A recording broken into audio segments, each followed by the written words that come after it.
지난 강의는 한국 교회 개혁주의 성경관을 수호한 신학과 신앙의 거목 회원 정교 목사님의 생애와 신학 그리고 실천을 살펴봤습니다.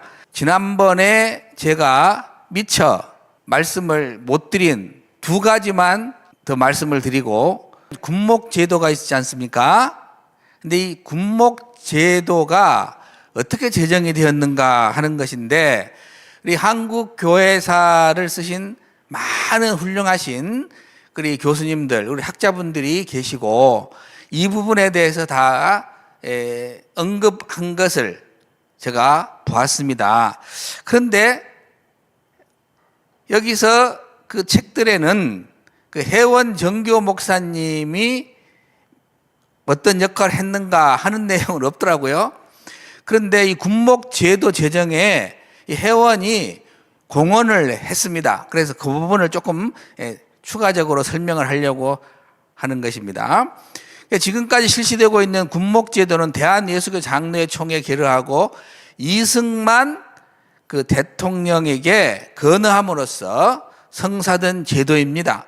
총회 지도자들은 1950년 6.25 동란 발발로 부산으로 피신을 했단 말입니다. 그래서 부산중앙교회와 초량교회당에 모여서 기도하던 중에 군목제도를 그때 실시하기로 합의를 합니다. 그리고 위원장의 최연호 목사님, 서기의 정교 목사님으로 구성을 이렇게 해서 추진위원회를 조직을 합니다. 근데 이 최연호 목사님하고 이제 정교 목사님이 전쟁 중이었지만, 그때 당시 대통령 이승만 대통령께 군목제도를 건의를 해서 성사를 시켰다 하는 것입니다. 그리고 군목제도는 해방 후 선교사들이 미 군정청의 허락으로 장로회 목사 차태화 선교사, 차태화 그 목사님과 선교사 캠벨을 훈련병들의 신앙을 지도하도록 파송함으로써 시작은 되었습니다. 그런데 파송받은 차태화 그 목사님은 1949년 5월 장교들과 군인 400여 명을 모아 공식 예배를 드리기도 했습니다.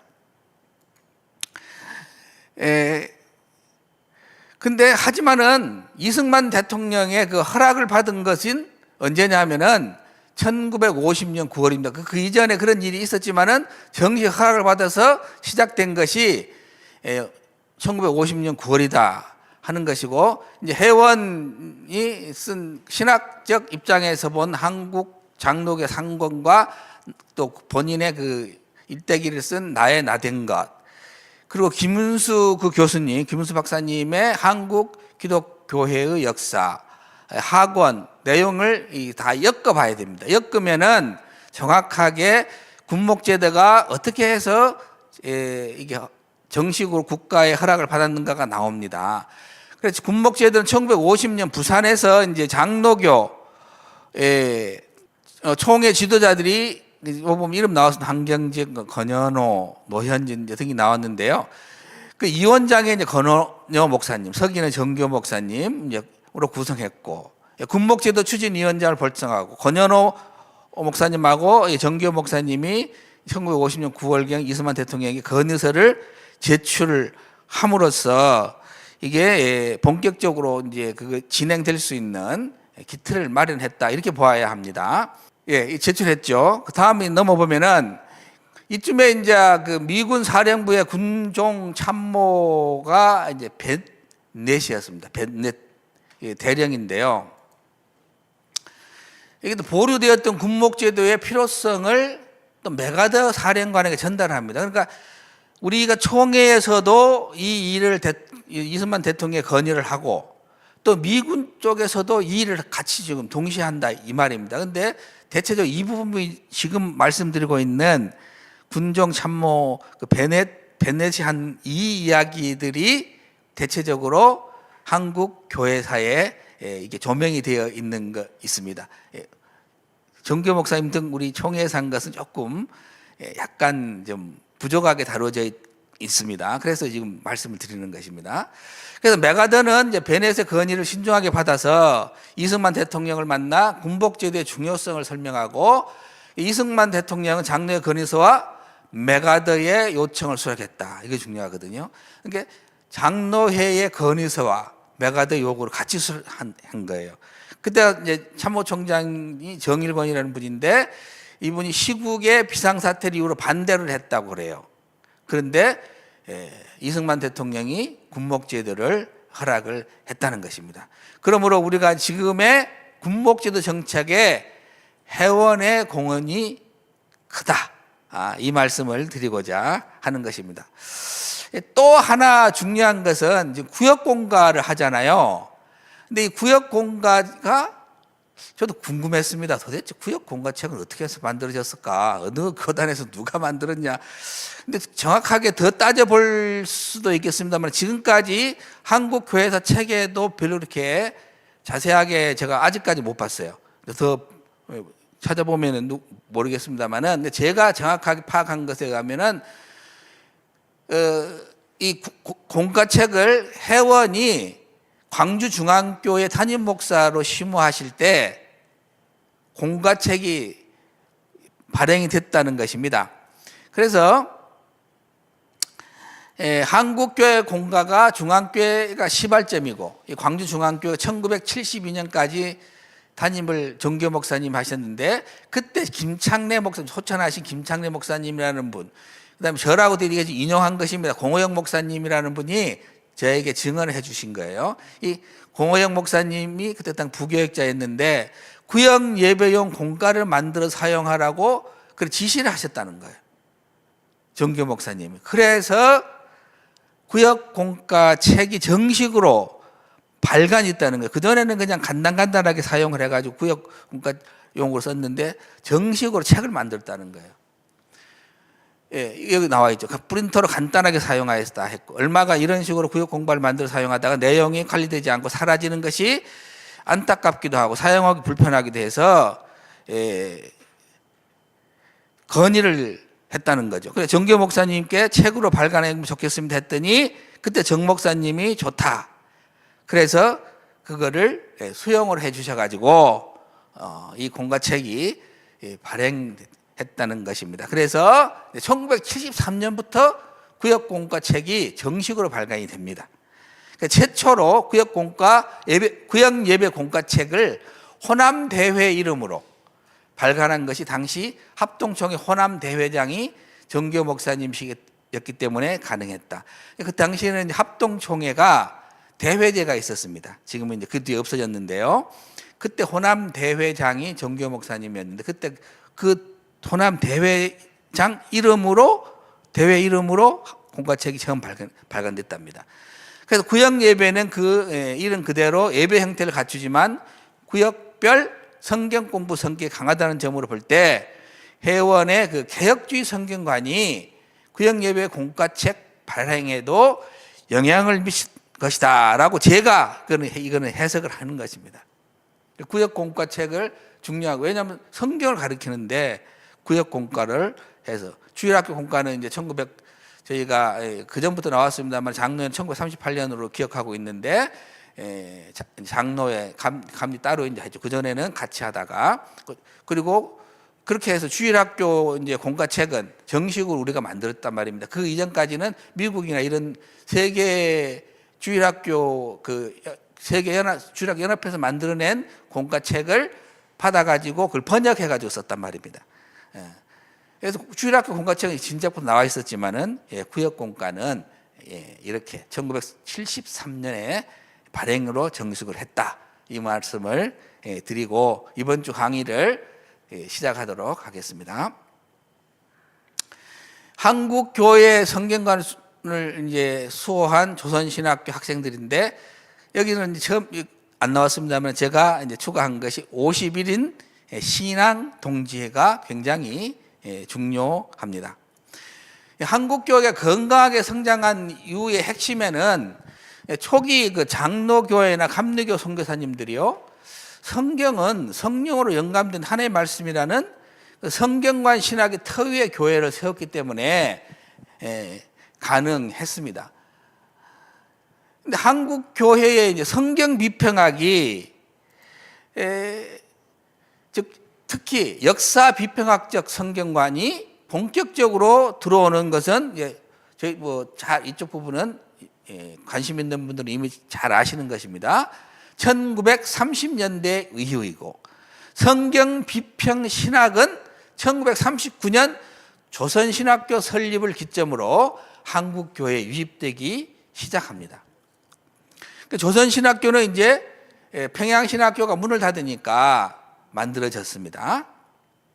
그래서 초기 한국교회, 즉 1884년에서 1930년 여기서 좀 이쪽 부분하고는 직접 관계는 없으나 여기에 초기 한국교회 1884년 이렇게 나와 있기 때문에 여기서 한 말씀 제가 드리랍니다. 지금 2025년이 선교 140주년이냐 뭐 이렇게 해가지고 많은 분들이 금년을 140주년이다 이렇게 말씀들을 하고 또 뭐 행사를 하겠다 이런 분들이 계시더라고요. 근데 그것은 1885년에 선교사님 들어왔다고 보는 건데요. 최초로 들어오시는 분은 1884년 9월입니다. 이게 알렌 선교사님으로 봐줘야 됩니다. 그래서 이 문제가 우리 학계에서도 보니까 저희 학계에서 우리 교수님들이 발표하는 거 보면 어떤 분은 1885년이라 그러시고 어떤 분은 1884년이라고 이제 그러는데 제가 PCUSA 미국 북장로회가 쓴 선교 쭉 자료가 있어요. 거기에 정확하게 그분들이 그때 당시에 썼습니다. 우리 미국 북장로회 최초 조선에 보낸 선교사는 알렌이다. 정확하게 써놨습니다. 이걸 무시하면 안 됩니다. 근데 우리가 마음대로 1885년 그럴 필요가 없잖아요. 그래서 금년은 아쉽지만은 141주년이 됩니다. 예. 그래서 이제 이때는 1930년까지 하면은 보수적 성경관이에요. 그러니까 초기 이제 한국교회 선교사, 한국 개신교는 장로회와 감리교 선교사들에 의해 세워졌습니다. 그래서 이들은 성경의 모호와 건의를 강조하는 보수적 성경관을 가졌습니다. 그리고 가르쳤고 성경은 오류가 없는 하나님의 말씀 받아들여졌고 문자적이고 권위적인 해석이 일반적이었습니다. 이 시기는 역사 비평의 자유주의 신학의 영향이 거의 없는 시대였습니다. 물론 이제 1925년이 되면은 캐나다 장로회가 캐나다 연합이 됩니다. 연합을 해가지고 이 되거든요. 그러면서 그 뒤에 캐나다에서 오시는 우리 선교사님 중에는 성경관에 있어서 좀 차이가 있는 분들이 들어오기 시작했습니다. 그래서 1925년부터 이 성경관에 있어서 약간씩 흔들리기 시작했다라고 보는 시각들이 있고 저도 그렇게 보여지는데 그러나 대체적으로 1930년 아빙돈 성경 주석이 나오는 이전까지를 초기 한국교회에서 보수적 성경관으로 보는 것이 맞다라는 생각입니다. 한국교회 침투한 이제 자유주의 성경관이 그러면 어떻게 오느냐? 이게 아빙돈 바이블 커멘터리 뒤에 아빙돈이죠. 아빙돈 바이블 커멘터리 1929년에 만든 건데 이 저자들이 프레데릭 칼 아이젤렌 구약학자, 감리교 신학자고 에드윈 루이스 조직신학자인데 두류. 그 다음에 데이비드 다우니 다 감리교 감독 편집자였습니다. 그러니까 다 이분들이 감리교였어요. 감리교. 이 책을 여기 보시면은 제가 찾아봤어요. 이거 요즘 다 인터넷 있으면 다 나오지 않습니까? 찾을 수도 있지만 제가 편하게 해드리려고 찾아서 여기다가 소개를 했습니다. 이게 그 표지입니다. 여기 보면 이름들이 세 분, 아까 말씀드린 세 분이 저 앞에 나와 있습니다.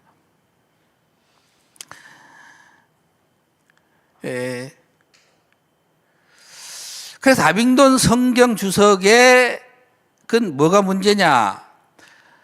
문헌 비평, 양식 비평, 편집 비평 등 고등 비평을 적극적으로 수행했다는 거죠. 그리고 모세오경은 제2DP 문서서를 전제로 해석을 하고, 예언서나 시편도 전통적인 저자 대신 다수 저자, 후대 편집자가 개입했다 하고, 출애굽기 사건, 또 홍해 갈라지는 것, 예수님의 동정녀 탄생, 부활 등을 신화적 상징적으로 해석하고, 성경의 기적을 과학적 합리주의적 틀로 재해석하거나 역사적으로 의심스러운 전승으로 간주를 하는, 그게 지금 아빙돈 성경 주석입니다. 그래서 감리교회 그 신학자이자 감리교회 교육국 그 총무였던 유영기 목사님이 중심이 돼가지고, 감리교회에서는 이제 번역을 하는 분들이죠. 양주삼, 정경옥, 김창준, 전영택, 변홍규, 송길석. 장로회에서는 송창근, 김재준, 최필근, 한경직 등 당시 개신교의 주요한 신학자와 목회자들 52명이 참석에 번역했다라고 위키백과에 잘 나와 있습니다. 근데 그래서 여기서 보면 번역자가 방금 이제 보시면은 송창근, 김재준, 최필근도 근데 우리가 여기서 다루고자 하는 핵심적인 인물이 김재준 교수이시고, 그 다음에 송창근 교수님도 같이, 김재준 교수님이 메인이지만 같이 신학적인 조선신학교에서 자유주의 신학을 가르친 분입니다. 김재준 교수님의 이분의 이제 이력을 보면은 일본 도쿄 아오야마 학원에서 공부를 했고, 프린스턴 신학교 1929년, 그다음 미국 웨스턴 신학, 현재는 피츠버그 신학대학원이라고 그럽니다. 그래서 구약학으로 석사학위 취득했다. 이것도 위키백과에 보면 잘 나와 있습니다. 제가 그렇게 해서 인용을 해왔습니다. 다른 데도 많이 있는데 제가 확실하게 인용을 했기 때문에 제가 해놓은 것입니다. 큰 문제가 없으니까요.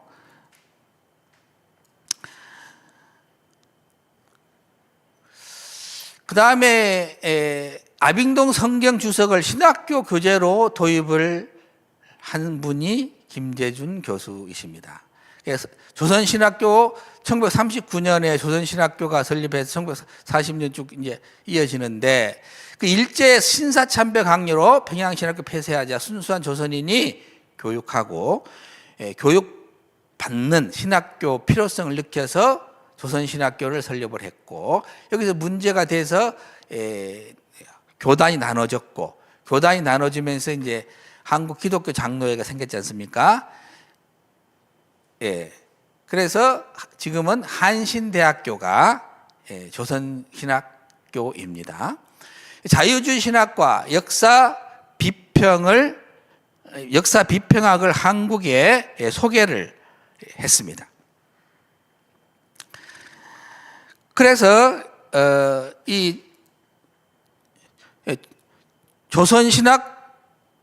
조선신학원과 지금 한신대학교 전신이죠.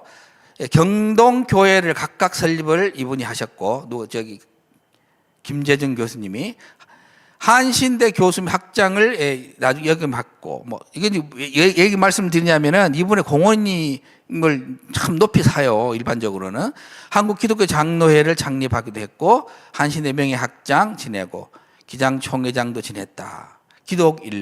기독일보에서 이것을 잘 내놨던 것을 제가 캡처해 왔습니다. 그리고 또 뭐라고 했냐면은, 기독일보가 김재준 목사는 군사 독재가 강화되어 가던 시기 반독재 투쟁 대열에 나서 삼선 개헌에 반대하고 범국민적 투쟁위원장, 국제 엠네스티 한국위원회 이사장, 민주수호 국민회의회 공동의장 역할을 했고, 한평생 한국교회의 개혁과 발전, 사회 참여를 위한 신학의 정립, 민주화 등에 헌신했다. 저서로는 범용기, 낙수, 계시와 증언, 하늘과 땅의 해후, 인간이기에, 장공, 장공이 이분의 호입니다. 장공 전집, 광야에 외치는 소리 등이 있다라고 또 기독일보에서 소개를 해놨습니다.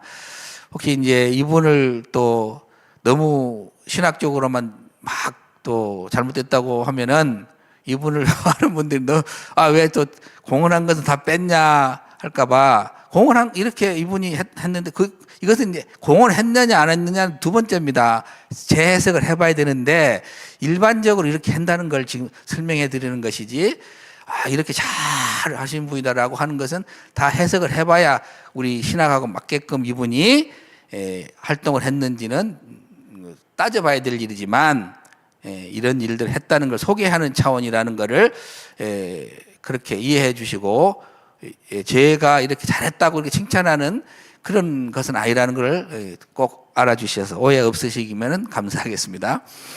근데 이번에 이제 그럼 성경관이에요. 조선 신학교 50인의 신앙동지가 좀 있으면 나올 텐데 그분들이 이 학생들이 50인의 신앙동지에 조선신학교 학생 정교 목사를 비롯한 51인이 신앙동지회를 만들어서 공부를 하다가 이 김재진 교수 이분이 어떤 신학인가를 쭉 지금 정리를 한 거예요. 첫째 보면 성경관이에요. 성경관은 신구약의 권위를 인정하지 않는 것, 문서서를 주장하고 모세의 오경을 여호수아까지 넣어서 육경이라고 하여 저자 모세를 부인하고 제2, DP 각 문서로 구성되어 있다고 이렇게 했습니다. 그리고 이사야 40장이 아니라 40장이네요. 40장에서 66장까지를 제2 이사야서라 하고 바벨론 포로 시대에 쓴 저자 불명의 책이라고 하는 그런 자유주의 신학자들이 말하는 그 신학을 가르쳤다고 분명하게 그래서 이제 기록을 남겨놨습니다. 그 다음에 성경 조성의 외부적인 가마다 해가지고 기억해서 가나안 문화의 바알 제단이 구약의 여호와 종교 숭배 등으로 변했다고 주장하고 바벨론 신화와 법전이 유대인 법전에 영향을 주었다 했고 페르시아 사상의 이원론의 영향으로 선악, 하나님과 사탄의 대립을 말하고 있다. 이렇게 주장을 하고 학생들에게 가르쳤다는 것입니다. 그 다음 그리스 사상이 지혜문학과 필로의 철학 사상에 영향을 주었다 그러고 성서 삽입, 성서에 삽입된 기사가 많이 있다고 했고 사무엘서의 저작을 부인하고 오경은 BC 800년에서 BC 400년경에 썼다. 이렇게 주장을 했고 성경 연대 중 제일 오래된 것은 사무엘 시대에 썼다. 이렇게 가르쳤다는 거죠. 그 다음에 성서에 오해가 많다. 이렇게 했습니다. 노아 홍수설에 대한 역사성 부인과 바벨론 신화의 영향을 받았다고 하고 홍수설을 자구적으로 믿는 것은 잘못이다. 그렇게 가르쳤습니다. 바벨론 기사의 역사성을 부인하고 이는 일개 전설에 불과하다. 인종기호는 창세기 9장 18절 가나안족은 하무 후손이라 했지만 인종학상 세무 후손이요 동양족은 소속 불명이다. 이렇게 가르쳤다는 것입니다. 그 다음 거인족설, 거인족 창세기 6장 4절에 나오잖아요. 거인은 천사와 인간이 교합해서 나왔다는 것은 고대 동양에서 영웅은 신이었다는 생각과 동일한 것이다. 그래서 구약의 역사는 아브라함 이후로부터라야 정확하고 그 이전에는 확실성이 없다. 이렇게 합니다. 이제 구약 하시는 분들 가끔 창세기 1장부터 11장까지 어떤 분들은 이제 1장부터 6장까지다 이렇게도 표현하기도 하는데 좀 이게 좀 저는 그렇습니다. 그거를 우어 계시태다 이렇게 많이 표현하대요. 저는 좀 받아들이기 어렵습니다. 이게 역사 이전인 거예요. 초우어. 저기 그 독일에 대한 우어 그 초 이전 초 게시히테가 이 역사단 말입니다. 독일어의 게시히테. 게시히테 거기는 해석이 들어간 역사. 이 게시히테에 대한 이제 정확한 역사를 써야 되냐 말아야 되냐는 문제 용어 그 왜냐면 본인의 해석이 들어간 거기 때문에. 근데 1장부터 11 우어 게시히테 이렇게 가르치는 분들이 상당수가 있어서 저는 상당히 걱정됩니다, 솔직히. 근데 그것이 창세기 12장부터 이제 아브라함이 나오잖아요. 그 11장부터 아브라함 이제 나오고 12장 아브라함 다시 시작이 됐는데, 그래서 이 아브라함 그 이후부터 정확하다 이렇게 이제 하니까 그 전에는 정확 부정확하다는 거예요. 그래서 창세기 1장은 뭐 시다 그렇게 가르치는 분이 계세요. 예? 그래가지고 조직신학 교수님인데 여기서 이제 제가 교단과 신학까지는 말씀 안 드리겠습니다. 다 들었어요, 제가 직접. 그분이 모 교회에서 강의하는 것을 들었어요. 심각하다면서 누가 나한테 그걸 찍어가지고 보여줘서 이게 말이 됩니까? 근데 진짜 그렇게 가르치더라고요. 그러면서 이제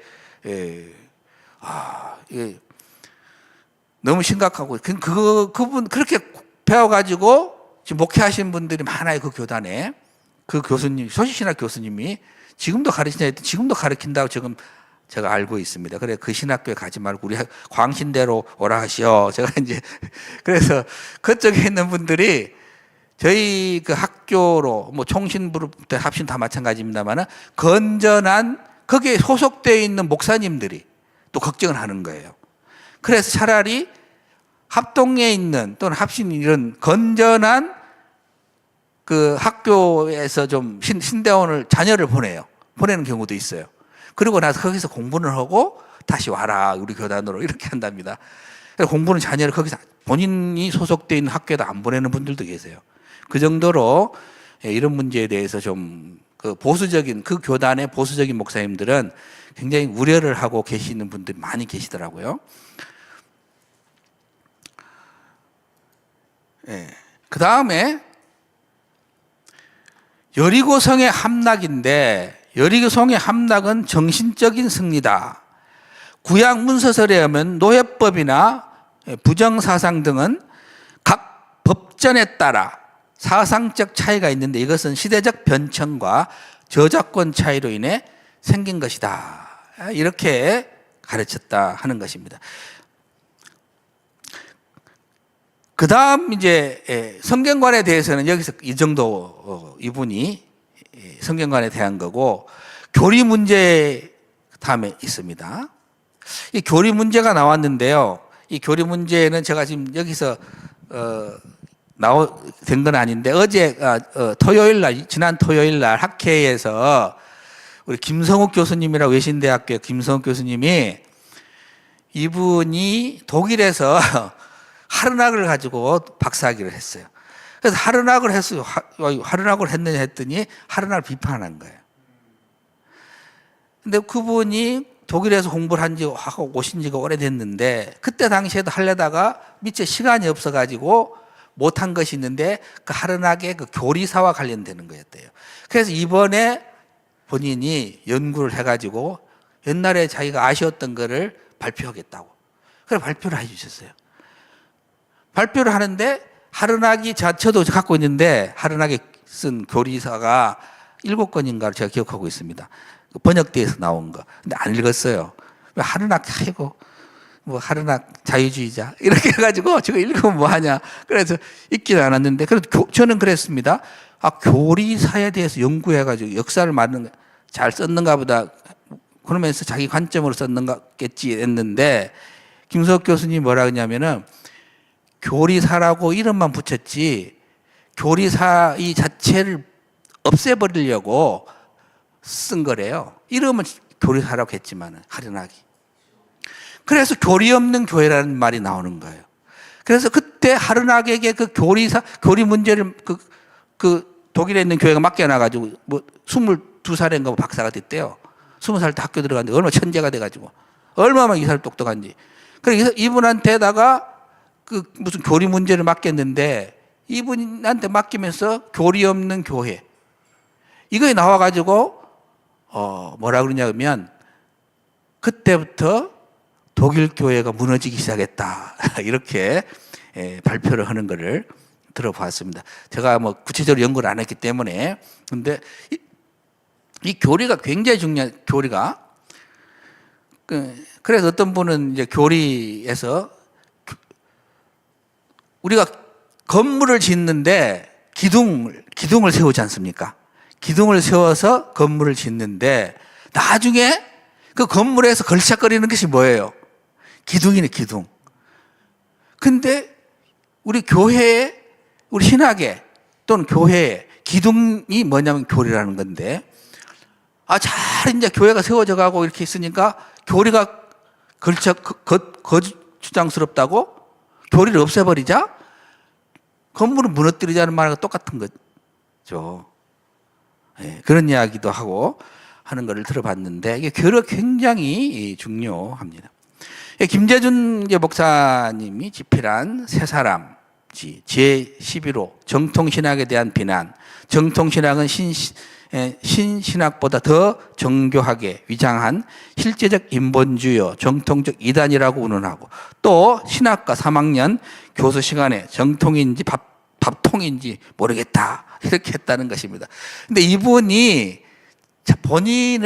김재준 교수님 이분이 본인을 변명한 것이 있어요. 그까지 제가 이거 다 안 해왔는데 본인은 이거 아니다라고 주장을 좀 하더라고요. 그런데 학생들이 정확하게 들었는데요. 그리고 대체적으로 이제 제가 보면은 공격을 받으면은 뒤로 빠지는 경우가 좀 있어요. 그래서 이제 정확하게는 뭐 제가 깊이 그때 당시의 것을 다 뭐 김재준 교수를 만난 적도 직접 강의를 안 들었기 때문에 모르지만 없는 이야기를 이분들이 만들어낼 리가 없어요. 이 학생들이.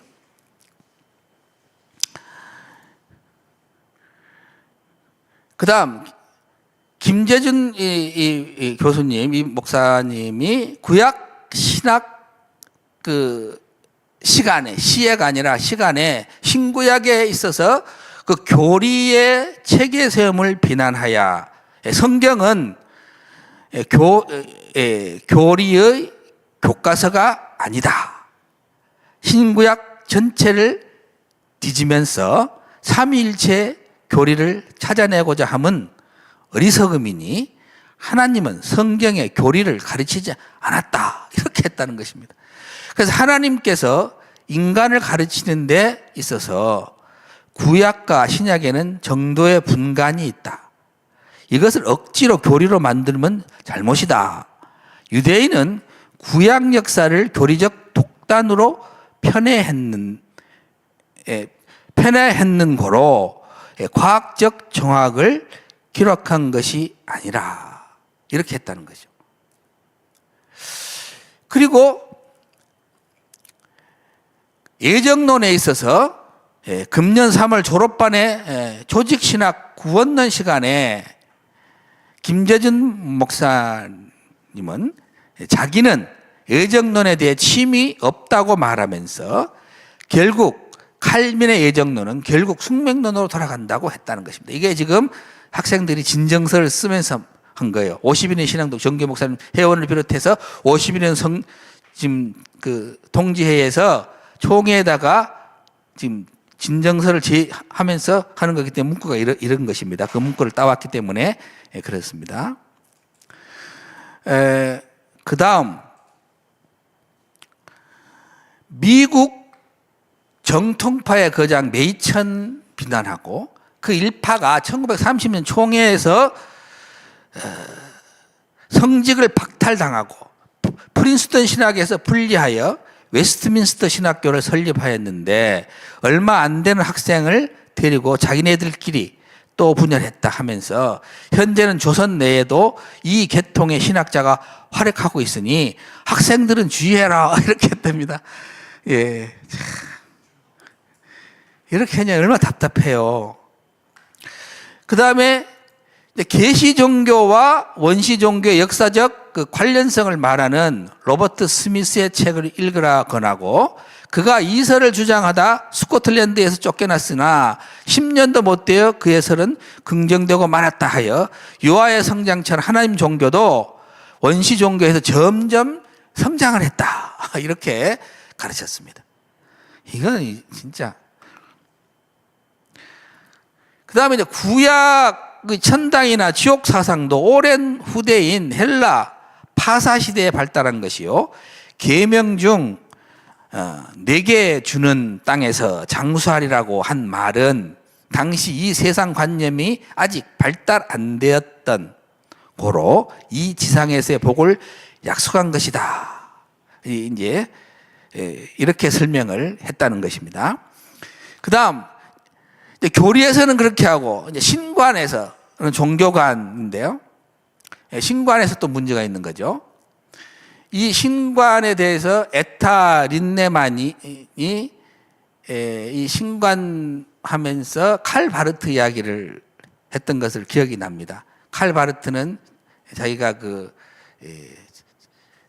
본인의 신관이 잘못된 신관인지를 모르고 있을 것이다, 에타 린네만이 그런 이야기를 했는데, 이 신관에서 그 유일신은 유일신 엘로힘은 원시 셈족의 신 엘이란 명칭이 있어 셈 종족 전체가 부르던 하나님 칭호로 사용해 왔는데, 이 엘이 히브리 종교 엘로힘이 되었다. 즉 원시 셈족은 엘신이 지방에 나타났다 하여 제단 쌓던 관습이 있었는데, 아브라함 시대에는 하나님을 엘이라 불렀고, 아브라함도 간대마다 제단입니다. 계단이 아니고 제단을 쌓았다. 이러다가 모세 시대에 와서 야훼라고 불렀다, 이렇게 가르쳤습니다.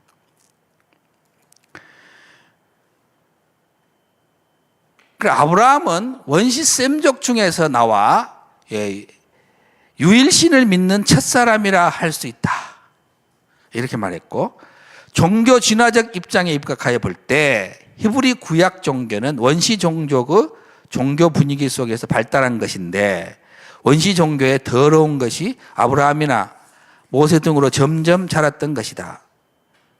원시 종교에서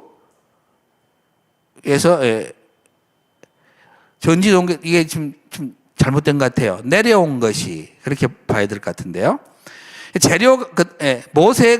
재료가 원시에서 나왔다고 계시 종교를 무시함은 또 아니라, 그러니까 재료가 원시에서 나왔다 해서 계시 종교를 무시함은 아니라, 이렇게 또 말을 했다는 거예요. 그러면은 계시 종교를 어느 정도 인정을 하는데, 근데 이게 재료가 원시부터 다른 데서부터 나왔다는 거죠. 원시 이런 종족에서부터. 그 다음에 유월절은요, 유월절은 출애굽 이전부터 있었던 규례라는 거예요. 세곡식을 드리고 기뻐하던 절기라는 것입니다. 유월절 이전에. 안식일은 셈족의 발상지 우루에서 달신 쉰을 섬길 때부터 있었다. 11조는 레위기, 신명기, 출애굽기 사이에 각각 상이한 점이 있고, 이 규례도 셈족 원시 시대부터 있었다, 이렇게 주장을 하고 가르쳤다 하는 것입니다. 할례인데요, 할례는 원시 시대부터 내려온 것으로 아브라함 이전부터 성인으로 부족의 일원으로 받아들일 때 하는 예식인데, 아브라함 시대에 와서 새로운 종교적 의미가 가해졌다. 성소와 제단의 시작은 셈족이 엘신에게 제사 드리던 풍속을 아브라함이 이어받아 제사를 드렸다. 이게 지금 구약 신학에서 하시는 분들 굉장히 중요하게 다루는 걸 제가 알고 있습니다. 그러니까 그 다음에 사막에서 원시 셈족은 신이 나무 밑에서 자라난다고 생각했는데, 이 때문에 구약에 하나님께서 나무 밑에 나타났다는 문구가 있으며, 아브라함에게도 신이 상수리 나무 밑에 나타났다, 이렇게 하는 거예요. 그래서 이 신수가 신적 나무, 신수가 신의 나무죠. 신수가 고사하면 죽으면 그것을 깎아 세우는데 이것이 아세라 목상이다. 제가 안 넘겼군요. 그래서 천수와 하나님을 관련시켜서 샘물 나는 곳에 제단을 쌓았는데 생물이 아니고요. 샘물. 이것이 성경의 이삭과 샘물 관계였다. 이렇게 설명을 했다는 것입니다. 그 다음, 몸과, 다시 제가 할게요. 몸과 하나님을 관계지어 이상한 자연석이 있으면 그것을 모아 그 위에 기름 부어 제단을 삼았는데 이런 것을 야곱과 돌 제단을 이것과 관계를 시키는 거예요. 구약의 부정사상 원시종교의 타락이라, 원시종교의 타락한 것이다. 그 원시종교에서 타락한 그거를 구약에서는 부정사상으로 만들었다는 뜻이죠. 이렇게 설명을 했습니다. 이것이 김재승 교수가 조선신학 학생들한테 가르친 성경관, 그 다음 교리, 또 하나는 신관이었습니다. 그러니까 이 학생들이 들고 나온 거예요. 용기 있게. 그 다음에 이제 한 분이 있는데요. 아까 아빙돈 성경 주석을 번역한 분 중에 장로에 소속되어 있는 분 중에 한 분이 누구였습니까? 송창근 목사님이었는데, 이 송창근 교수 이분이 또 신약 공간복음 자료 문제를 가르쳤어요. 그때. 공간복음 중에는 마가복음이 제일 먼저 된 것인 바, 복음을 로기오에 의해 쓴 것이고, 로기오 초대교회에 당시 통용되고 있다고 가정한 예수 그리스도의 어록에 대한 명칭이 로기아인데, 로기아. 초대교회 당시 통용되고 있던 가정한 예수 그리스도의 어록이 된 게, 이게 누가 하는 것이냐면, 역사적 예수하는 분들이 이거 합니다. 어록.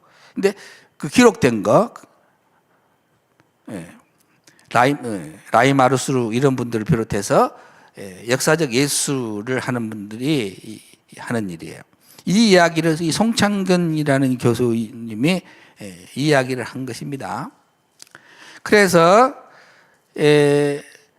마태복음 기사의 4분의 3은 추상적이요, 4분의 1만이 마가복음이나 다른 자료에서 취했다. 그래서 마가복음에 없는 기사가 마태복음에 있는 것이고, 예를 들면 빌라도가 손 씻은 기사나 그의 처가 꿈꾼 것 등의 기사는 추상적인 것으로 사건을 확대해서 쓴 것이다. 이렇게 가르쳤다 하는 것입니다. 그 다음, 복음서 기자의 그 인격적 영감서를 말하면서 성경은 금관과 같다. 그 중에는 금도 있고 돌도 있는데 우리에게 중요한 것은 금이다. 그래서 우리는 완전 영감서를 믿으며 성경 전체는 그대로 금이라고 본다. 근데 그리고 나서 뭐라고 했냐면은 복음서 성서 신학이라고 하는 것은 성경의 종교적 생명을 각 시대에 합당한 방법을 찾아 해석하고 설명하는 것이고, 시대에 합당한 방법을 찾아서 해석하는 거예요. 지금 이것을 누가 지금 이걸 허락해 줬냐 그러면요, 자의적으로 성경을 그 해석자가 해석할 수 있다고 일종의 신앙 고백이죠. 넣은 단체가 어디냐 그러면 EA입니다. EA. 복음주의 연맹이에요. 그리고 EA가 그렇게 하고 EA 영향을 받아서 있고 있는 NA도 그렇게 하고요. 그리고 NA가 EA와 합해가지고 만들어낸 WEF가 있는데, 좀 이분들이 다 영향을 받았어요. 근데 이제 WEF, 지금 이제 WA인데 이분들은 그 말은 뺐어요. 그 해석 문제는 뺐더라고요. 뺐는데 2A에는 그게 들어있어요. 2항에. 해석을 자유적. 근데 이게 그 저번에 보니까 로잔 대회도 자유적 해석을 할 수 있도록 시대에 맞게끔 그 위치에만 상황 신학적으로 해석하도록 길을 열어놨고 WEA도 그 구체적으로 들어가면은 그 맞게끔 해석이 가능하도록 그 정신 EA의 정신으로 이어져 있다는 것을 왜냐하면 EA로부터 본인들이 받았다 하니까 그렇게 생각을 합니다. 물론 EA가 WEA가 됐다고 자꾸 주장하는 분들이 계시고 WEA 그 홈페이지에도 보면 그렇게 되어 있어요. WEA는 여기 좀 관계는 없는 이야기 조금 나갔습니다만은 1912년에 EA가 WEA가 됐다라고 WEA 홈페이지에 그렇게 자기들의 역사를 써놨는데 제가 연구를 해보니까 그것이 아니에요. EA는 EA고 WEA는 WEA입니다. EA는 항상 EA였어요. 본인들 홈페이지에다 WEA가 됐으면 우리는 1912년 WEA가 됐다고 써야 될 거 아니에요. 전혀 그런 내용이 없어요. 제가 직접 들어가 보니까. 그러면서 자기들은 1952년에 WEF를 만드는데 코파운드였다. 그렇게만 딱 써놨어요. 그렇기 때문에 지금 여러 가지 자료들에서 자꾸 그 얘기하는 EA가 1912년에 WEA가 됐다라고 하는 것은 조금 잘못됐다는 저는 생각입니다. 그거는 아니라고 생각합니다. 어쨌든 이제 그 역사적인 그런 건데, 근데 이제 EA가 처음에 만들 때 묘하게 이분들이 성경관도 아예 그냥 뭐 무언이 무륜이 이런 것도 아예 안 쓰고 그러면서 이런 해석을 자유적으로 할 수 있도록 길을 열어놓은 것을 보게 되는데 여기 보면은 이제 시대에 합당한 방법을 찾아 해석을 하는 거. 이거 그건 정신 들어있는 거예요. 그 성경을 역사적 신학적 방법으로 연구함으로 가장 합리적 연구를 나타내고자 하는 것이라 이렇게 하는 이런 부분 역사적 방법으로 한다 그러니까 꼭 그 우리의 신학과 비슷한 것 같은데요. 전반적으로 송창근 교수님의 그 문제는 성경에 제가 볼 때는 분명히 역사적 예수 방법으로 하고 성경이 절대 모호한 정확 모호한 하나님의 말씀. 우리가 지금 유기적 아까 저도 우리 목사님도 말씀하신 유기적 완전 축자 영감설에 의한 그러한 사상이 아닌 것을 쭉 보게 됩니다. 이 문제에 대해서 조선신학교 학생들이 총회에다가 제기를 한 것입니다. 조선신학교 학생들의 자유주의 신학과의 신학투쟁을 하면서 그래서 이분들이 51인 신앙동지회를 결성을 하게 됩니다. 이런 신학 때문에. 그래서 회원이 1945년 9월 조선신학교에 입학을 합니다. 조선신학교는 그래 평양 신학교가 일제의 신사참배에 한가하면서 사진 폐교하자 최필근 목사님, 이 최필근 목사님이 또 어떤 분이냐면은 아빙돈 성경주석 우리 장로의 그 번역하신 분 중에 한 분이 또 최필근 목사님인데 이분이 제안을 해가지고 설립이 되었고 자유주의 신학자 김재준이 이제 교수로 임명이 되었습니다. 회원은 김재준 교수의 그 성경 유호설을 그분이 가르치자 51인이 동참하는 신앙동지회, 우리가 지금 알고 있는 51인 신앙동지회를 결성하여 자유주의 신학과 투쟁을 했습니다. 그래서 이게 보니까 굉장히 중요합니다. 이게 학생들이 하는 것이 굉장히 이게 용기 있는 것이고 굉장히 중요한 것이고 학생들이 들고 일어나면 효과가 있습니다. 우리 조영길 변호사님도 가끔 저한테 그런 강조를 많이 하고 지목사님 그러시죠. 학생들이 교수가 교수를 문제 삼잖아요. 갈등 생깁니다. 계속. 그런데 학생들의 문제점을 학생들이 분명하게 들은 이야기를 다 정리를 해가지고 말을 하면은 그것이 정확합니다. 그래서 모 학교에서도 학생들이 교수님 참 교사하기가 좀 어찌 보면 힘들다 그런 생각도 저도 이제 들긴 하는데, 학생들이 녹음을 다 해가지고 이제 문제가 되니까 학교에다 막 제시를 한 학교도 있다고 그래요. 그래가지고 결국은 이제 그분이 이제 강사더라고요. 나중에 보니까 이제 그 전임 교수님은 아니고, 그래서 강사에서 이제 강의를 못하게 하고 학생들이 그걸 계속 제시를 하니까 그게 가능해진 거예요. 어떤 교수님이 하잖아요. 그거 안 됩니다. 근데 학생들이 계속 제시하니까 최근에도 그런 학교가 있다는 이야기를 제가 들었습니다. 그래서 이제 여기서 이제 회원이 뭐라고 그랬냐면, 나는 신학교 문제가 일어난 당시 김재진 교수를 3, 4채 뵙고 나의 천견을 솔직히 진언하였습니다. 이렇게 만났다는 거예요. 그러니까 이렇게 뭐 막무가내 그냥 바로 그냥 아이고 저분을 바로 그냥 총회에다가 우리 진언해버리자 모여가지고 김재진 교수님 모르게 그렇게 한 것이 아니라는 거예요. 한번 찾아뵙고 진언을 했다는 것입니다.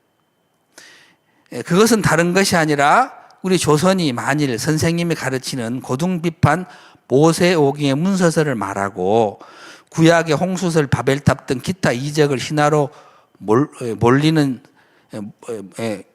그 말이죠.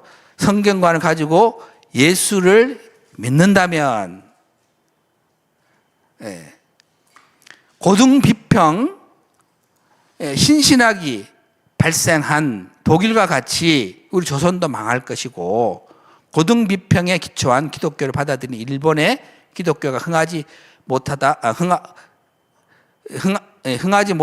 망한 것처럼 우리 조선도 망할 것임을 확신함으로 이제 이 운동을 일으켰음을 말씀을 드렸다 하는 것입니다. 그래서 이렇게 3, 4차나 진언할 때마다 선생님은 냉소하였다 하는 것입니다. 웃어버렸다는 것입니다. 학생들은 좀 가소롭게 생각하죠. 글쎄, 믿는 것은 자유이니까 어쩔 수 없지만 더 많이 연구하면 나중에는 자기의 가르침이 옳은 줄을 알 것이다. 그렇게 했다는 거예요. 학생들한테. 너희들이 지금 공부를 덜 해서 그래. 공부를 더 많이 하면은 알게 된다고. 그래서요, 참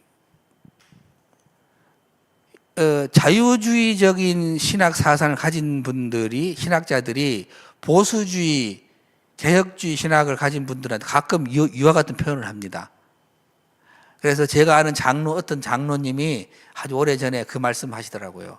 모 학교 신학교는 모 보수적인 학교 그 교수님들을 아주 그냥 대놓고 뭐라 그러더래요. 실력 없다고.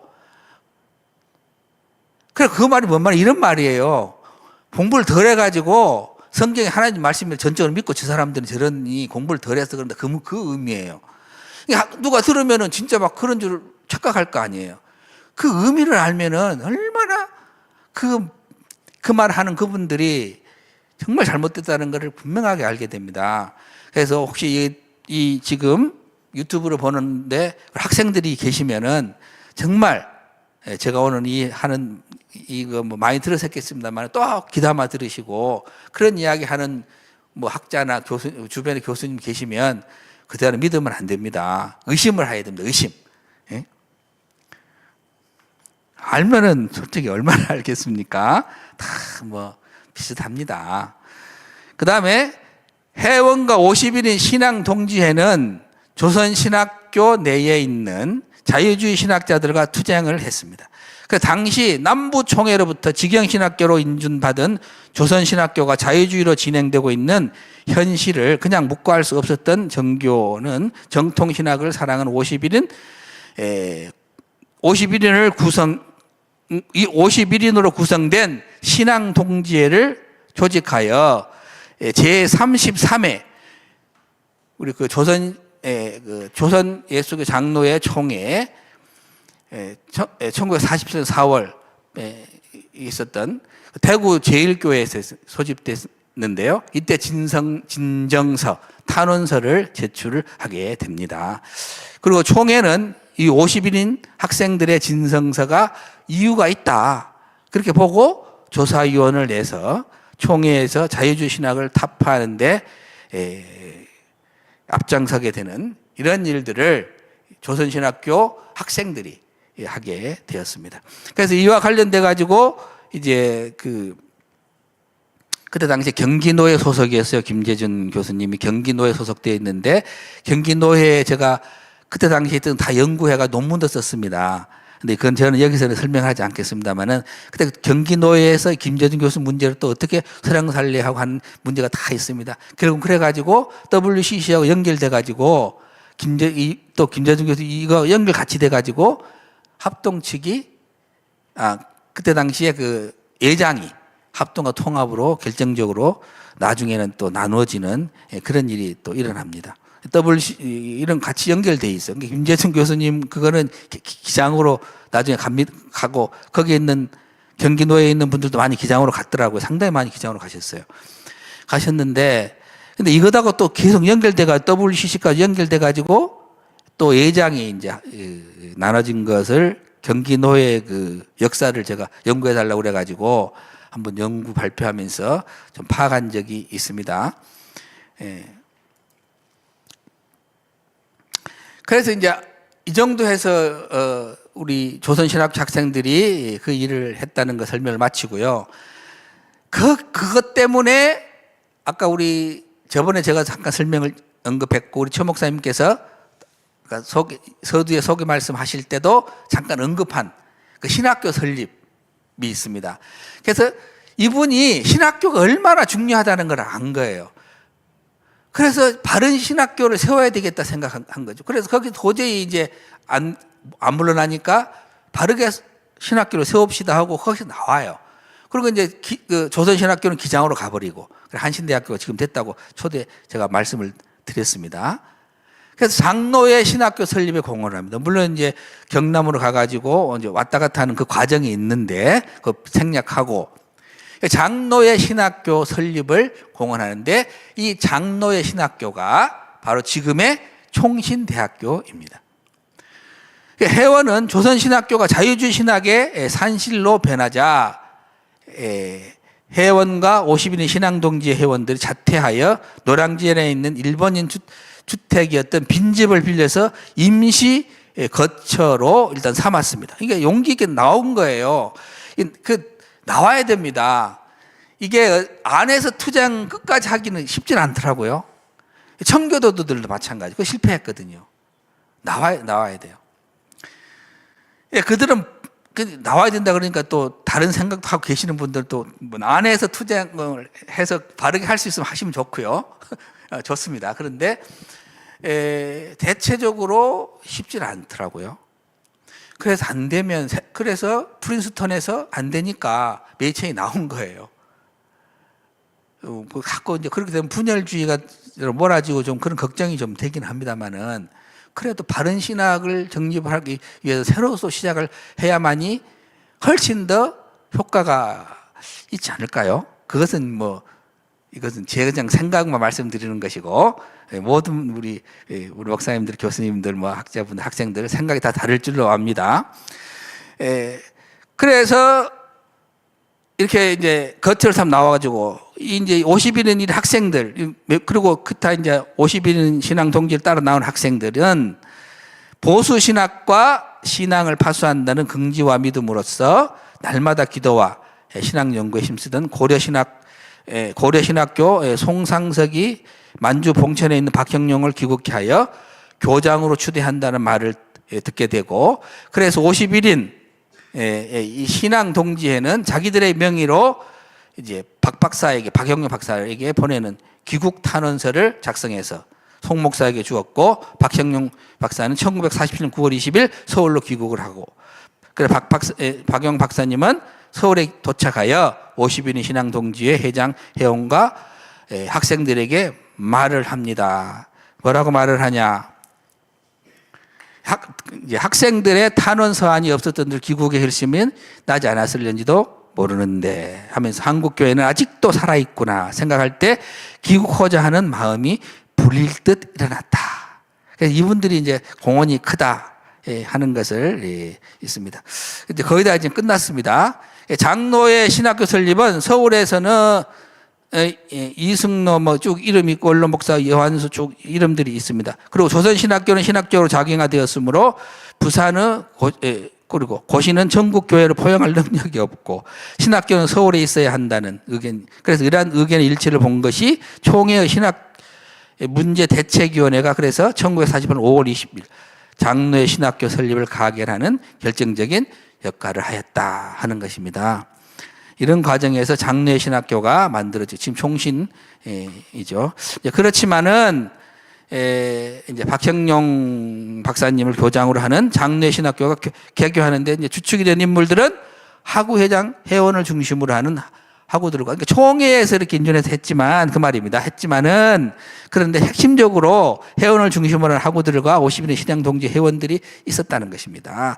그래서 박형광 박사님은 장로회 신학교 개교에 공헌한 회원과 50인의 신앙 동지의 역할에 대해서 뭐라고 말을 했냐 그러면 이렇게 말씀하셨어요. 1945년 8.15 강복 후 남한에는 자유주의 신학 세력이 재빠르게 총회를 점령하고 전 교회에 군림할 당시 총회 진영 신학교인 조선신학원의 한 학생으로서 51인의 학생을 신앙 동기로 규합하여 정통신학 수호의 봉화를 들고 나선 자 정교시였다. 이렇게 박영광 박사님이 말씀을 하셨고 그와 그의 동기들이 천신만고를 무릅쓰고 투쟁하며 활동한 결과로 남한에서 잠자고 있던 교계의 보수 세력이 각성하고 일어나 1948년 6월 3일 서울 남산에서 90여 명의 학생을 모아 장로의 신학교를 개교하기에 이르렀다. 이리하여 대한민국 장로회의 전통적 정통신학은 법적 실제적으로 본래의 위치를 회복하였다. 예. 하나 더 할게요. 읽은 김에. 이것만 하고 이제 끝내겠습니다. 그가 용감히 들었던 정통신학 소의 봉화는 4, 5년 짧은 세월 동안 급속히 조명하여 이 강산에서 영구히 꺼지지 않는 진리의 광명을 이루어 놓았습니다. 이처럼 회원은 개혁주의 성경관 수를 중심으로 개혁주의 신학을 보수하기 위해 조선신학교의 신학적 작용화와 투쟁하였고 신학적으로 작용화된 조선신학교를 버리고 장로신학교를 설립하는데 자신의 삶을 헌신하였습니다. 이건 제가 쓴 것입니다. 이렇게 이제 장로의 신학회에도 헌신했고, 그러니까 총신대학교와 그 다음에 만들어낸 이제 광신대학교와 같은 그러한 정신으로 된 것입니다. 그래서 이제 우리 광신대학교를 만들면서 이분이 한 것을 하나 읽어드려도 되려나 모르겠는데 시간이 다음 읽어드릴게요. 뭐라고 했냐면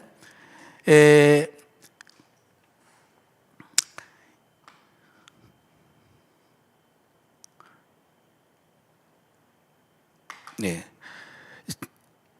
자, 이중은 이제 많이 있는데 그 말입니다. 다른 거 많이 있는데 이산사설의 횡행에서 회원의 신학교 설립 목적의 핵심이 개혁주의 성경관 수에 있음을 확인할 수 있고 회원은 광신대학교를 설립한 첫 번째 이유에 대해서 뭐라고 했냐면은 여기 보면은 자유주의 신신학, 위기신학, 신비주의, 여호와의 증인, 신령 통일협회, 안식교, 박태선파, 천주교 등 이단 사설이 도약하여 성경을 파괴하고 WCC적 에큐메니컬 운동주의자들은 신학과 신앙은 불문에 붙인다 하면서 단일교회를 지향하다가 이제 단일교회 운동의 선을 넘어서 모든 종교는 대화의 광장을 마련하고 용공정책까지 쓰고 있으니 이런 때에 진리를 보수하는 진정한 복음적인 교회들은 진리의 봉화를 들고 나아갈 노선을 밝혀주고 지팡이를 들어 가나안 복지를 가르쳐야 한다. 이것이 만란을 무릅쓰고 설립한 광신의 첫째 이유이다. 이 말이 뭐냐면 신학적인 성경관이에요. 이분은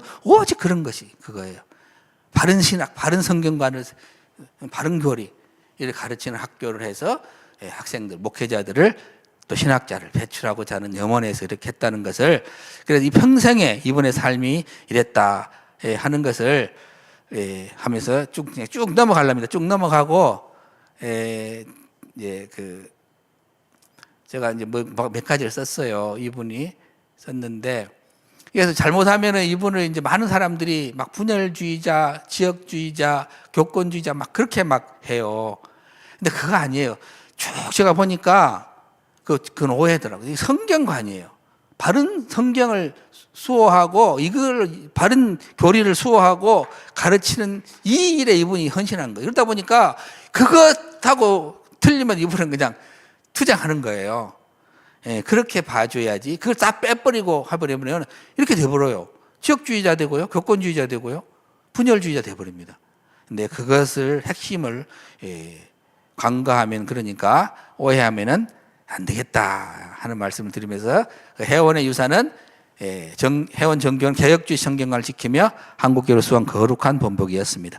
건강한 신학교, 개혁주의 바른 성경관을 수호하는 신학교의 유지는 학교 당국과 함께 학생들이 중요한 역할을 할 수 있음을 우리에게 이분이 교훈해 주었다 하는 것을 잘 기억하고, 우리 모든 지금 현재 신학교 학생들도 좀 이 부분에 대해서 깨어 있기를 바랍니다. 마치겠습니다. 기도하겠습니다. 하나님 아버지, 감사합니다. 회원 정교 목사님의 그 성경관, 또 조선신학교 학생들의 성경관 수호를 위한 그들의 투쟁과 헌신, 이것을 우리가 교훈으로 우리가 공부하게 하신 것을 감사합니다. 이걸 그냥 알고만 지내는 것이 아니라 이 유산으로 한국교회가 그래도 바르게 건전한 교리로 섰다는 것을 기억하고, 우리도 이것을 지켜나가는 일을 최선을 다할 수 있도록 인도하시고 성령님께서 도와주시옵소서. 이 일을 위하여 수고하시는 모든 분들에게 은혜와 복을 넘치게 하여 주시옵소서. 힘을 주옵소서. 예수님의 이름으로 기도하옵나이다. 아멘. 네, 교수님 감사합니다.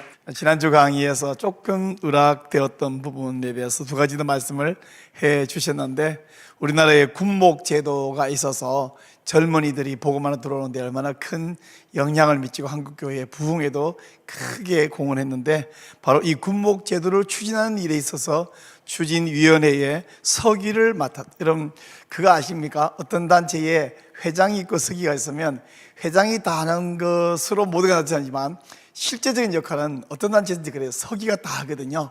그래서 서기를 맡았다. 그래서 이승만 대통령의 견의해서 일이 이루어지게 만드는 귀한 공로도 있고, 또 한국교회 이 구역 예배, 구역 공과를 통해서 신앙 성장이 크게 기여했는데, 바로 이 일도 최초의 구역 공과를 만든 이 일들을 우리 회원 정교 목사님께서 하셨다라는 설명도 또 해 주셨습니다.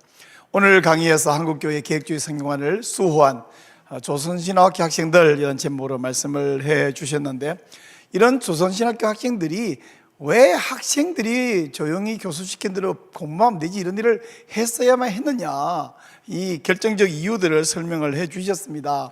1884년부터 또 1930년까지의 그 초기 우리 한국 장로교회에서는 아무런 이런 자유주의 신학 영향이 없었고 건전하고 안전했는데, 1929년 이 아뱅돈 성경주석이 나옴으로 말미암아, 또 이것을 52명의 한국교회 목사와 신학자들이 이것을 번역을 하고 도입함으로 말미암아 결국 나설 수밖에 없었는데, 이 아뱅돈 주석을 번역한 많은 52인이 있지만 그 중에서 특별히 이 김재준 교수와 송창근 교수, 이 두 사람은 정말 하나님 앞에서 어떨지 모르겠어요.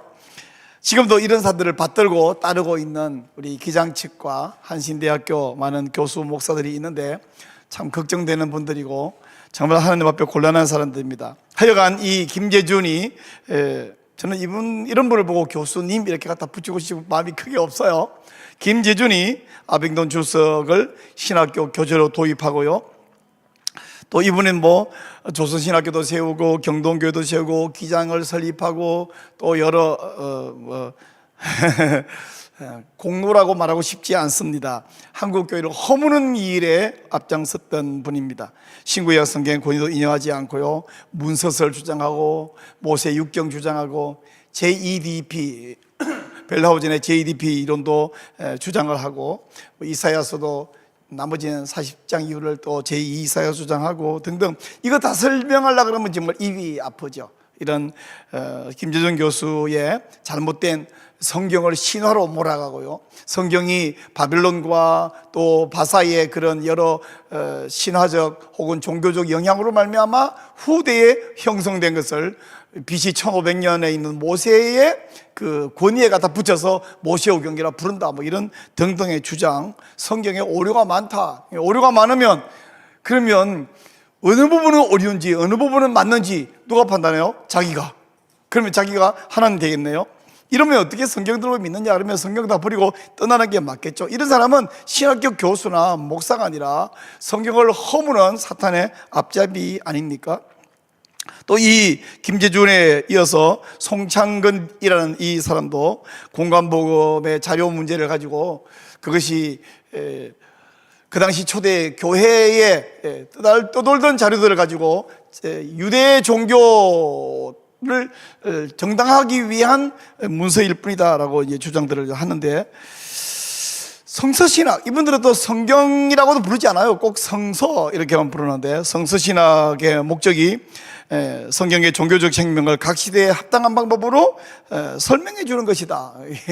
이 사람들은 신학은 하나님을 가르치는 학문인데 신학이 아니라 그냥 종교학자 정도이죠. 이런 영향력 있는, 그 당시로서는 막아낼 수 없는 정도의 김재준이나 송창근 같은 사람을 교단에 있는 여러 목사님들이 막아낸 것이 아니라 일개 학생이 말이죠, 신학교 3학년 학생이 이것을 막아내는데, 바로 그분이 이 해원 정규호 목사님, 정규호 신학생이요. 그와 함께 했던 51인의 동지애가 이것을 진정서를 내므로 말미암아 이것으로 교단이 발칵 뒤집어지고 실상을 알게 되고, 그래서 이런 사람들을 치리할 수 있었던 것은 정말 귀한 일이었습니다. 오늘날 총신대학교 그리고 오늘 광신대학교 이 모든 설립에 있어서 우리 해원 정규호 신학생이 또 그 이후에 목사님이 되어서 크게 영향을 미쳤다. 귀한 이야기를 많이 여러 가지로 설명해 주셔서 매우 유익하고 귀한, 하마터면 잊어버리고 아무도 모를 뻔한 이런 이야기를 해 주셨습니다. 그러면 이미 오래전에 계셨던 이 정규호 목사님에 대한 이야기는 사람이 떠났더라도 새로운 신학생, 새로운 성도가 계속해서 우리는 두 번째 정규호, 세 번째 정규호, 네 번째 정규호가 되어서 한국교회를 우리가 함께 지켜야 될 사명과 의무가 있지 않습니까? 구약 성경 이렇게 보니까 광야 백성들이 가나안 땅 들어와가지고 한 세대가 지나가니까 여호와께서 행하신 일을 기억하는 사람들이 없더라. 그래서 한 세대가 지나가면 사람들이 혀가 다 바뀝니다. 그러나 지금 우리가 한국교회 140년, 우리 김호옥 교수님 141년이라고 말씀하셨는데 141년 되어서도 여전히 살아있는 사람이 있으면, 살아있는 한 사람만 있으면 한국교회를 수호할 수 있고 하나님께 귀히 쓰임받을 수 있는데, 우리는 한 사람이 아니지 않습니까? 벌써 우리 이 성수역을 만들고 여기에 우리 작년 8월에 50명의 학자들과 목사님들이 논문을 발표하고 거기에 참여해서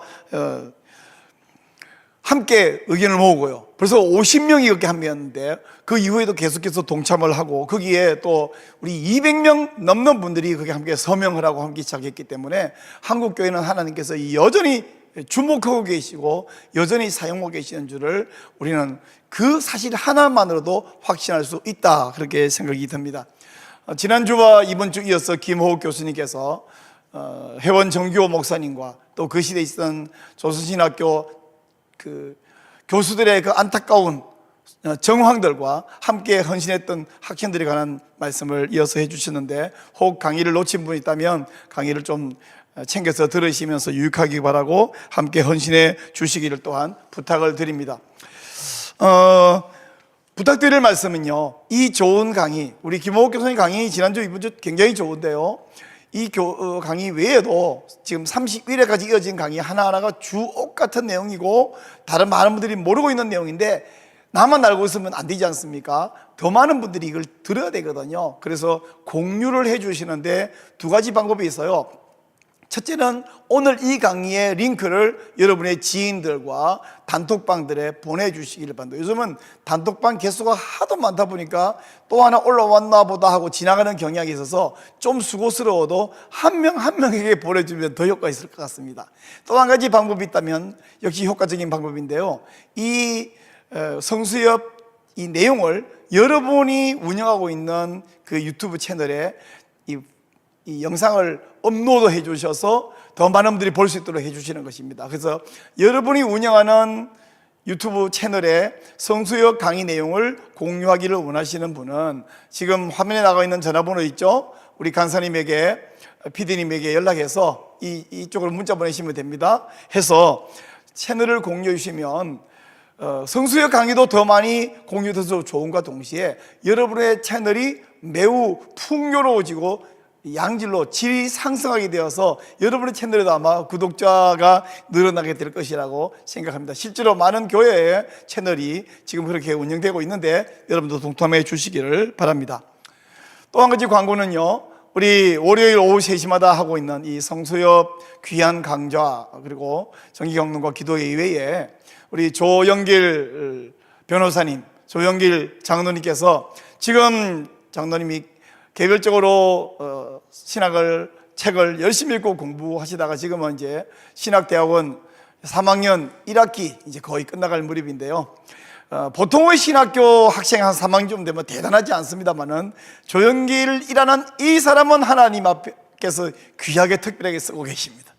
그래서 조영길 장로님께서 성경 순종 성경 읽기라는 새로운, 새롭다기보다는 다시 이 오염된 관점을 성경적 관점으로 되돌려서 이런 관점으로 성경을 보고 읽어야 한다라는 강의를 목요일 4시부터 6시 반까지 해주고 계시는데 굉장히 유익하니까 목요일 4시에 이 채널에 들어오시고 여기 현장에 오신다면 더 반갑겠습니다.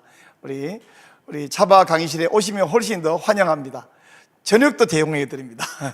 그래서 오셔서 참여하고 영상으로 참여하시고요. 그리고 이어서 목요일마다 우리가 저녁 8시 반입니다. 청계산에서 우리 하나님의 언약을 기억하고 기도하는 하은산 기도회에 동참해 주시면 정말 산기도를 통해서 큰 은혜를 받을 수 있습니다. 그래서 성순성 성경읽기 강의와 하은산 기도회에 여러분이 동참해 주시면 좋겠습니다.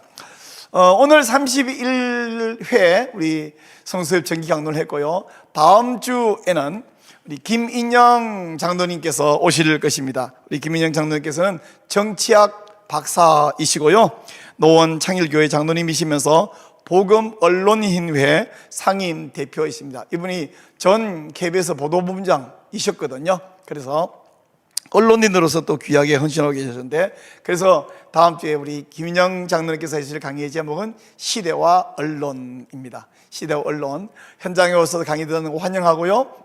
현장에 오늘 형편이 못 되시면 유튜브 채널에 우리 오후 3시부터 월요일 있으니까 꼭 참여해서 도움도 받으시고 또 이것을 여러분들에게, 여러분 지인들에게 공유도 해주셔서 함께 이 시대의 언론을 바로잡고 하나님께 헌신하는 여러분 되시기를 부탁드립니다. 우리 이제 몇 가지 기도 제목을 좀 여러분에게 부탁을 드리면서 함께 기도하고 마치려고 합니다. 우리 먼저는 성수협 우리 정기 강론 매주 월요일마다 있는데 31회 우리 다음 주 32회 시작할 텐데 이 성수협 정기 강론을 위해서 기도해 주시길 바라고, 좀 전에 제가 광고 드린 성순성 목요일 4시에 있는 이 강의도 위해서 기도해 주시기를 바랍니다. 여러분, 올해 6월 3일 대통령 선거가 있고요, 6월 14일 토요일인데요, 서울 퀴어 문화축제 조직위원회 그쪽에서 올해도 또 이 광란의 퀴어 축제를 하겠다고, 프레이드를 하겠다고 합니다. 그래서 올해 우리가 6월 14일 오후 1시입니다. 오후 1시 서울시청 맞은편에 있는 서울시 의회부터 숭례문 사이에 거기 우리 무대를 설치하고 전국에 또 특별히 이 서울과 수도권에 있는 우리 성도들 최소 30만이 필요합니다. 왜냐하면 저 사람들이 15만 명이 모이겠다고 공언하고 있기 때문에 우리 최소 30만이 필요하고요. 정치인들은 유권자의 표가 그들의 생명이기 때문에 유권자 수가 몇 명 모였냐, 여기에 가장 민감한 사람들입니다. 그래서 와서 특별한 일을 하는 것보다 중요한 것은 현장에 오는 것이거든요. 그래서 30만이 나와서 거룩한 방파제를 이루어서 이것을 막아낼 수 있도록 6월 14일 거룩한 방파제를 위해서 기도해 주시기를 바랍니다. 또 11건의 동승원 소송을 진행하고 있는 중에 벌써 9건은 완전히 막아냈습니다. 감사하죠. 3건은 지금 여전히 진행 중인데 한 건도 뚫리지 않고 다 막아낼 수 있도록 동승원 소송 막는 일을 위해서도 우리 법률가에서 매우 애쓰고 있는데 기도해 주시기를 바랍니다. 또 하나는 제주도지사가 공언한 제주 평화인권 헌장, 평화와 인권이라는 두 좋은 단어가 들어갔는데 거기에 독소 조항이 있어 이 역시 우회적인 차별금지 법안이거든요.